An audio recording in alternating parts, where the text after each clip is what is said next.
ಆದ್ರೆ ಇಲ್ಲಿ ಒಂದು ಅವ್ರಿಗೂ ನಮಗೂ ವ್ಯತ್ಯಾಸ ಅಂದ್ರೆ ಅವ್ರ ಅಧಿಕಾರದಲ್ಲಿದ್ದಾರೆ. ನೇರವಾಗಿ ಯಾವುದೇ ಮಂತ್ರಿಗಳನ್ನ, ಮುಖ್ಯಮಂತ್ರಿಗಳನ್ನ, ಅಧಿಕಾರಿಗಳನ್ನ ಭೇಟಿ ಮಾಡಿ ಸಮಸ್ಯೆಯನ್ನ ಅವರಿಗೆ ಮನವರಿಕೆ ಆಗುವ ರೀತಿಯಲ್ಲಿ ಮನದಟ್ಟೆ ಮಾಡಿಕೊಡುವಂತ ಆಯಕಟ್ಟಿನ ಜಾಗದಲ್ಲಿ ಅವರಿದ್ದಾರೆ.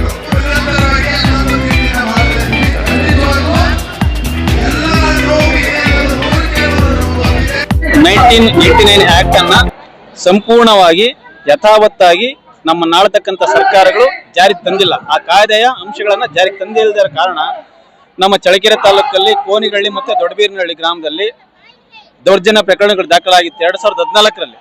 ಹಾಗೆ ಹೊಸದುರ್ಗ, ಜಂತಿಕೊಳಲು ಮತ್ತೆ ದೊಡ್ಡಘಟ್ಟ ಗ್ರಾಮದಲ್ಲಿ ಎಸ್ಸಿ ಸಮುದಾಯಗಳ ಮೇಲೆ ದಲಿತ ಸಂಘರ್ಷ ಸಮಿತಿಯ ರಾಜ್ಯಾಧ್ಯಕ್ಷರಾಗಿರ್ತಕ್ಕಂಥ ಶ್ರೀ ಟಿ.ಡಿ. ರಾಜಗಿರಿ ಅಣ್ಣನವರ ನೇತೃತ್ವದಲ್ಲಿ ಪರಿಶಿಷ್ಟ ಜಾತಿ ಮತ್ತು ಹಾಗೆ ಹಿರಿಯೂರಿನ ಶಿವನಗರ ಮತ್ತೆ ಕುಂದಲನಗರ ಮತ್ತೆ ಅಲ್ಲೆಲ್ಲ ಕಂಬತ್ತಳ್ಳಿ ಇಲ್ಲಿ ಕೂಡ ದೌರ್ಜನ್ಯ ಪ್ರಕರಣ ದಾಖಲಾಗಿದ್ದು. 2014ರಿಂದ ಇಲ್ಲಿವರೆಗೂ ದೌರ್ಜನ್ಯ ಪ್ರಕರಣಗಳ ದಾಖಲಾಗಿದ್ರು ಕೂಡ ಸರ್ಕಾರ ಮತ್ತೆ ಸಮಾಜ ಕಲ್ಯಾಣ ಇಲಾಖೆ ಮಂತ್ರಿಗಳು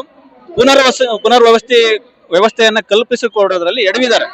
ಅದು ಬಿಜೆಪಿ ಆಗಿರ್ಲಿ, ಕಾಂಗ್ರೆಸ್ ಆಗಿರ್ಲಿ, ಜೆಡಿಎಸ್ ಆಗಿರ್ಲಿ, ಎಲ್ಲಾ ಸರ್ಕಾರಗಳು ಕೂಡ 1989 ಆಕ್ಟ್ ಅನ್ನ ಸಂಪೂರ್ಣವಾಗಿ ಜಾರಿಗೆ ತಂದೇ ಇಲ್ದಿರ ಕಾರಣ ಅಟ್ರಾಸಿಟಿ ಕೇಸ್ ಒಳಗಾಗಿರ್ತಕ್ಕಂಥ ಸಂತ್ರಸ್ತರಿಗೆ, ಶೋಷಣೆ ಒಳಗಾಗಿರ್ತಕ್ಕಂಥ ದಲಿತರಿಗೆ, ಪರಿಶಿಷ್ಟ ಸಮುದಾಯದವರಿಗೆ ಯಾವುದೇ ಸೌಲಭ್ಯ ಸಿಗ್ತಾ ಇಲ್ಲ. ಅದು ಗಂಗಾ ಕಲ್ಯಾಣ ಯೋಜನೆ ಆಗಿರ್ಬೋದು, ನಿವೇಶನ ಆಗಿರ್ಬೋದು, ಮನೆ ಆಗಿರ್ಬೋದು, ಶಿಕ್ಷಣ ಆಗಿರ್ಬೋದು, ಯಾವುದೇ ರೀತಿ ಅನುಕೂಲಗಳಾಗ್ತಾ ಇಲ್ಲ. ಈ ಯಾವ್ದಾದ್ರು ಅಟ್ರಾಸಿಟಿ ಪ್ರಕರಣಗಳು ದಾಖಲಾದ್ರೆ 6 ತಿಂಗಳೊಳಗೇನೆ ಅವ್ರಿಗೆಲ್ಲ ವ್ಯವಸ್ಥೆ ಮಾಡ್ಕೊಡ್ಬೇಕನ್ನೋ ಒಂದು ಕಾಯ್ದೆ ಅಂಶಗಳೆಲ್ಲ ಜಾರಿ ಇದೆ. 6 ತಿಂಗಳಲ್ಲ ಸರ್, 12 ವರ್ಷ ಕಳೆದಿದೆ ಪ್ರಕರಣಗಳು ದಾಖಲ, ಇಲ್ಲಿವರೆಗೂ ಆಗಿಲ್ಲ. ಆ ವಿಚಾರವಾಗಿ DC ಅವರಿಗೆ, ಸಮಾಜ ಕಲ್ಯಾಣ ಮಂತ್ರಿಗಳಿಗೆ ಮತ್ತೆ ಸಂಬಂಧಪಟ್ಟ ಮುಖ್ಯಮಂತ್ರಿಗಳಿಗೆಲ್ಲ ಮನವಿ ಕೊಟ್ಟಾಗಿ ಪ್ರತಿಭಟನೆ ಹಲವು ಬಾರಿ ಹಮ್ಮಿಕೊಂಡಿದ್ವಿ. ಈ ಬಾರಿ ನಾವು ಈ ಫ್ರೀಡಂ ಪಾರ್ಕ್ ನಲ್ಲಿ ಹಮ್ಮಿಕೊಂಡಿರೋ ಇದೇ ಕಾರಣಕ್ಕಾಗಿ ನಿನ್ನೆ ಬಂದಿದ್ರು ಸಮಾಜ ಕಲ್ಯಾಣ ಇಲಾಖೆ ಆಯುಕ್ತರು ರಾಕೇಶ್ ಕುಮಾರ್ ಬಂದಿದ್ರು, ಮನವಿ ಸ್ವೀಕಾರ ಮಾಡಿ ನಾನು ಸರ್ಕಾರದ ಗಮನಕ್ಕೆ ತರ್ತೀನಿ, ಮಂತ್ರಿಗಳ ಗಮನಕ್ಕೆ ತರ್ತೀನಿ ಅಂತ ಹೇಳೋದ್ರು. ಮತ್ತೆ ಪೊಲೀಸ್ ಸಿಬ್ಬಂದಿಗಳೆಲ್ಲ ಬಂದ್ಬಿಟ್ಟು ನಮ್ಮನ್ನ ವಿಧಾನಸೌಧ ಕರ್ಕೊಂಡೋದ್ರು, ರಾಜಗಿರಿ ಅಣ್ಣವ್ರನ್ನ ಮತ್ತೆ ನಮ್ಮ ಪದಾಧಿಕಾರಿಗಳೆಲ್ಲ ಕರ್ಕೊಂಡೋದ್ರು. ಮಿನಿಸ್ಟರ್ ಹತ್ರ ಮಾತಾಡಿದ್ವಿ. 1989 ಆಕ್ಟ್ ಏನಿದೆ, ಇಲ್ಲಿ ಸಮಾಜ ಕಲ್ಯಾಣ ಇಲಾಖೆಯಲ್ಲಿರ್ತಕ್ಕಂಥ ಯಾವ ಅಧಿಕಾರಿಗಳಿಗೆ ಅದ್ರ ಬಗ್ಗೆ ಕಾಳಜಿ ಇಲ್ಲ, ಆ ಅಂಶಗಳ ಬಗ್ಗೆ ಜ್ಞಾನನೂ ಇಲ್ಲ. ಮಂತ್ರಿಗಳು ಅದನ್ನ ಅವರು ರಿಸರ್ವೇಶನ್ ಕ್ಷೇತ್ರದಿಂದ ಬಂದಿದ್ದಾರೆ, ಅವರು ನಮ್ಮ ನೋವು ನಲಿವುಗಳನ್ನ ಅರ್ಥ ಮಾಡ್ಕೋಬೇಕಾಗಿರೋ ಜಾಗದಲ್ಲಿದ್ದಾರೆ.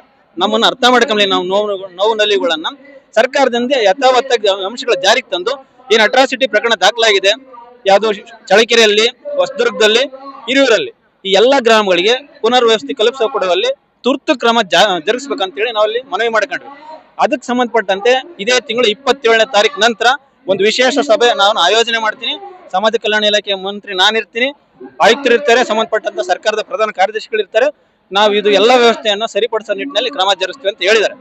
ನಾವು ಸಂತ್ರಸ್ತರು ಇದ್ದಾರೆ, ಫ್ರೀಡಂ ಪಾರ್ಕ್ ನಲ್ಲಿ ಧರಣಿ ನಡೀತಾ ಇದೆ, ನೀವು ಖುದ್ದಾಗಿ ಸ್ಥಳಕ್ಕೆ ಬಂದು ನಮ್ಮ ಮನವಿ ತಗೊಂಡು ನೀವು ಅದು ಸಂತ್ರಸ್ತರಿಗೆ ಏನ್ ಹೇಳ್ಬೇಕಾ ಹೇಳಿ ಅಂತ ನಾವು ಹೇಳಿದ್ವಿ. ಅವರು ಬಿಸಿ ಇದೀನಿ ಅಂತ ಹೇಳಿದ್ರು. ನಾವು ಬರೋವರೆಗೂ ನಾವು ಟೆಂಟ್ ವಾಪಸ್ ತಗೊಳ್ಳಲ್ಲ, ನಾವು ಧರಣಿ ವಾಪಸ್ ತಗೊಳ್ಳಲ್ಲ, ಅನಿರ್ದಿಷ್ಟಾವಧಿ ನಡೀತದೆ ಅಂತ ಹೇಳಿದ್ವಿ.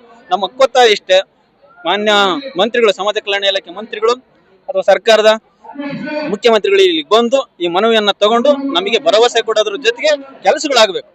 ಬರೀ ಭರವಸೆ ಕೊಟ್ಟೋಗ್ಬಾರ್ದು, ನಮಗೆ ಕೆಲಸಗಳಾಗುವ ನಿಟ್ಟಿನಲ್ಲಿ ನಾವಿನ್ನ ಒತ್ತಾಯ ಮಾಡ್ತಾ ಇದ್ದೀವಿ.